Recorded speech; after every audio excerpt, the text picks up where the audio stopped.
here I want to talk about, but it doesn't mean it's going to work right.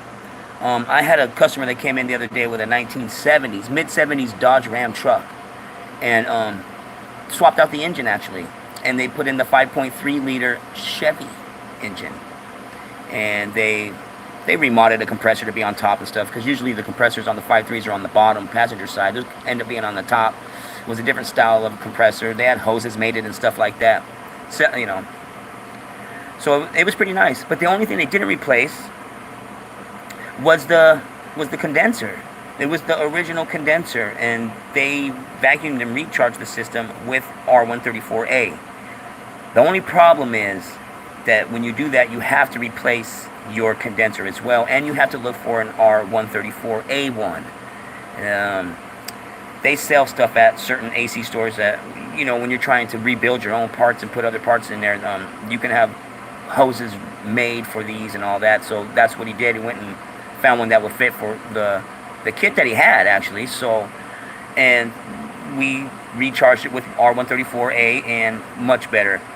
The holes in an R12 system in a condenser are much larger, so the flow gets to flow through the system a lot more faster. A lot more fluid goes through it to calm it down and stuff. And these R134 systems, the holes are so small in the condenser, it's thinner than a dime.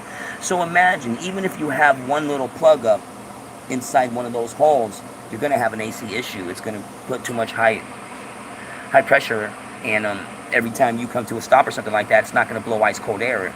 And that's what it was doing with the 70s Dodge truck. Every time you come to a light, the Freon would start, the air would start getting warmer, not staying as cold, because the holes inside of that R12 condenser are just flowing like crazy. It's not building enough pressure to do what it needs to do. Another one, can you put R134A in a system that has R1234YF? I hear people are doing that. I hear that as long as you put a vacuum, and I am not going to try anything like that. I'm here to do business. I'm here to make money. Those people are just trying to find a cheap way to say, hey, we can get you going for the day. They're not telling you what kind of problems it's going to happen.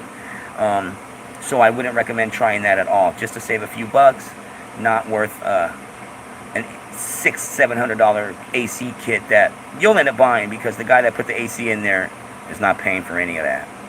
You agreed, or wherever you went to, they didn't do it right. You can't blame no one else. So, yeah, I don't recommend any of that. Whatever the vehicle takes, you have to put in there. The older vehicles, sure, but you got to make sure everything has to be for 134A. Not putting R12 in there, that's not going to work. I tried that. I have a 98 Chevy 1500 with a 5.7, and I play around. You know, that's how we all learn. I got a few compressors sitting on the shelf here, so I took one off, and I put mineral oil, and I put R12 that I did some trading for a laptop, and same thing. Every time I came to a stop, it would just get a little bit warm. Never had the AC compressor freeze or anything on me, freeze up or burn out or anything, but it never worked right. So yeah, R12 does not work in a R134A system as well. Just got to put what is recommended in the vehicle. And yeah, that's it. So thanks for watching.